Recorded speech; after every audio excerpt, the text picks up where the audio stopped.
yeah, I will need your help, guys, because I need your help figuring out what this knocking noise in the motor is coming from.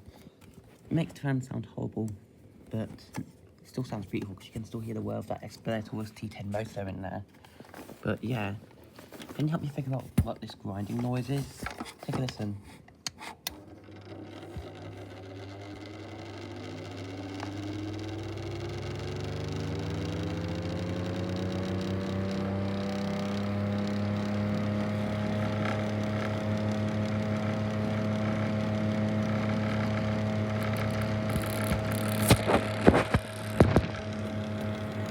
Gets worse when you take it away.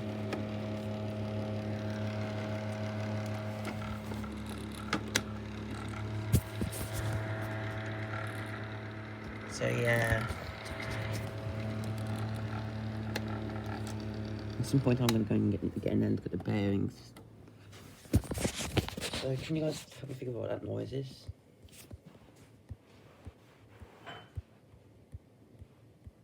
If you can, please help. Thanks for watching.